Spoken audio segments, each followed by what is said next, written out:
abaagala abalungi abeekumira kusenga Faith 256.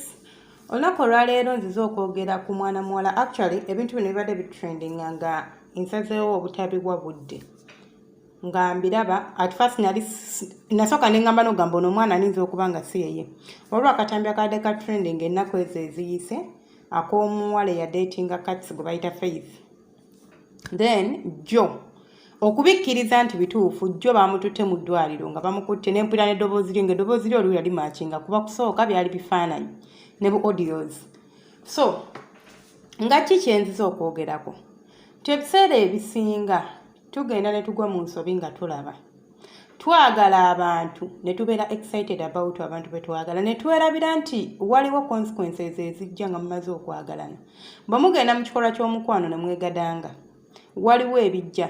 Waliwo okulwala endwadde ezo ze bayita infections, waliwo okulwala siriimu nga siriimu tumutadde ebbali, waliwo obulwadde bwe bayita hepatitis ng'ebyo tubitadde ebbali, waliwo okuzaala abaana. And in most cases omusajja akwana omuwala n'amutwala mu buliri ne mwegadanga n'afuna olubuto n'alwegaana naye ng'akimanyi bulungi nti yakumaliramu eyo nsobi. Namba 2 ngenda ku kya Faith.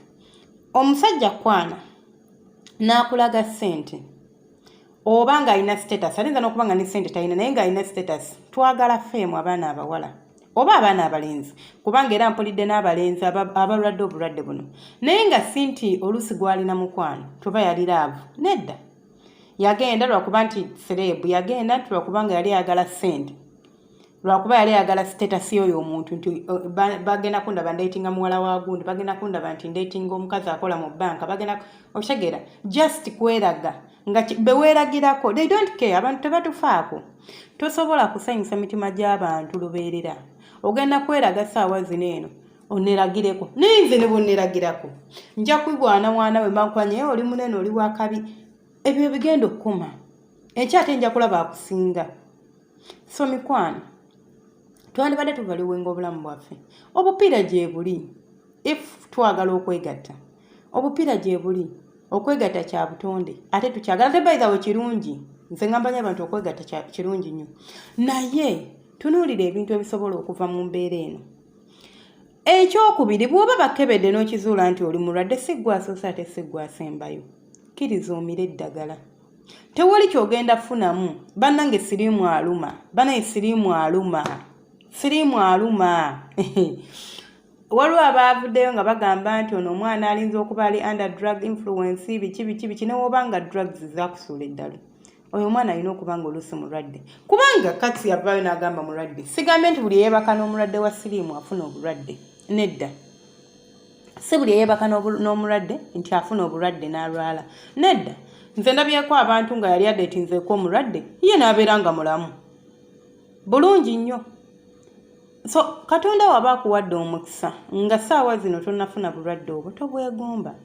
Togamba nti baamukolera bisolo oba baamukolera miti. Siriimu aluma bantu naye okyogera nga tannakuluma empeke ya buli lunaku emenya. Abangi batendewadde n'agikoowa n'agivaako ebiddako byebyo.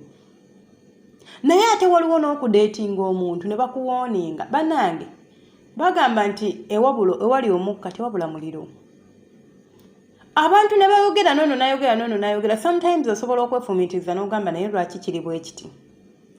Muva ku bintu by'ogamba nti kati waliwo akatambi ke nalabye aka Faith ng'agamba nti natuukako ne mubuuza n'angamba mbu bamudayogonezinga ne kansa, bw'alina kansa, musimanya alina TB.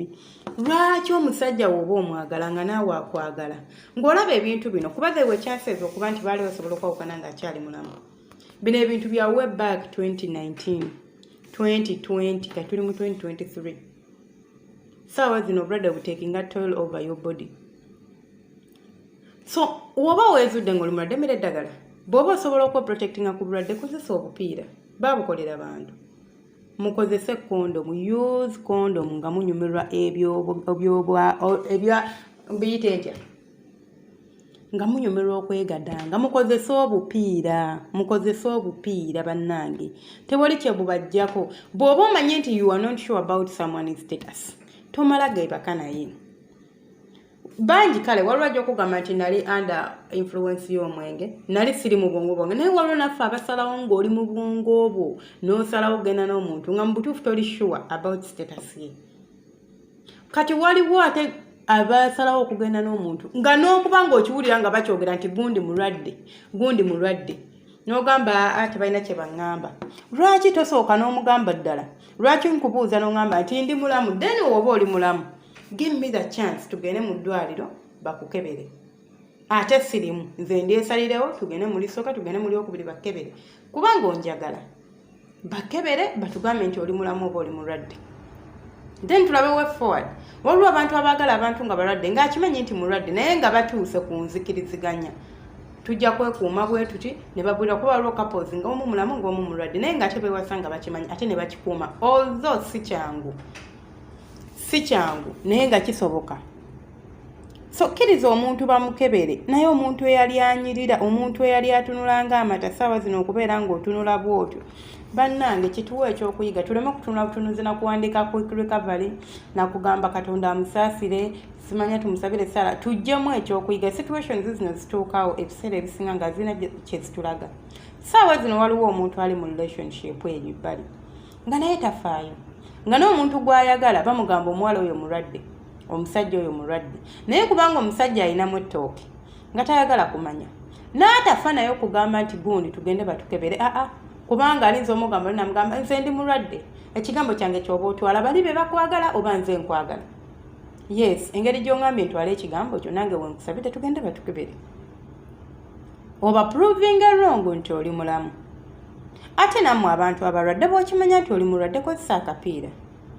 Munno gw'osiiga si ye yabukusiiga. Tuleme kubeera na mitima mibi. Siri kujajinga kubanga omuntu ng'abantu bamwagala tetulaba nsobiizo, naye nze nzikiriza nti omuntu akwagala yalaba ensobiizo. Ssaawa zino bw'abanga simanya ani yalwaza Faith oba ani yalwaza ani, bangi balwadde, bangi babalwaziza ng'agenderedde oba nga tagenderedde, naye bw'abanga ne kasi yakikola ng'akimanyi mulwadde neyegattala n'omwana wa banne nga tayambadde kapiira ate n'amulimba ng'omuwala wa claiminga nti bannimba bla bla bla, kyandibadde si kirungi kukikola. Lwaki tokozesa akapiira? Okitegeera, kozesa akapiira at least oprotectinga omulala, kubanga obulwadde obwo omuntu abumanyi oba omuntu abuyina yamanyi kyayitamu. Otuuka eddagala ne limutama n'atuuka n'awulira nga ali depressed, n'otuuka n'owulira nga bingi bye bayitamu, n'owulira nga oweetamiddwa ogamba oba let me just give up nfe. So that lwaki oyagala okuleeta omuntu omulala mu mbeera y'emu eyo gy'olimu? Mikwano muzikirize nkome wano tewerabira subscribinga, kulikinga no commentinga. Gwe alina eddoboozi asobola gy'ottera mu comment section. Alina ky'oyongerako nawe kintere mu comment section. Mbakuutira banywanyi bange, mikwano gyange, basubscriber bange abalungi, baviewers bange abalungi, twekuume. Sirimu waddala ate aluma. Ate sirimu ekisinga okumukulumisa kubeera mu denial state. Kasaba kugamba nti oli mulwadde, gwe n'ogaa siri mulwadde, ng'omanya nti kati gwe obwedde. Naye bw'okkiriza nti tuufu ndi mulwadde n'omira eddagala owangaala era obeerawo bulungi nnyo, n'obeera ng'omuntu ali nnomo. Yes, toli nnomo kubanga omira eddagala nze lyesimira, naye abantu bawangaala n'ebirwadde, n'awangaala ne kansa, ate gwe wasirimu. So omukama abankuumire, kankome wano video yaffe ya leero. Temujjangaoko musubscribinga, batana subscribinga, mulikinge, musharinge, muwe endobooza yammwe. Gwe alina nawe kyagala okwongerako kireke mu comment section. Alina ekibuuzo kyo kireke mu comment section embangi.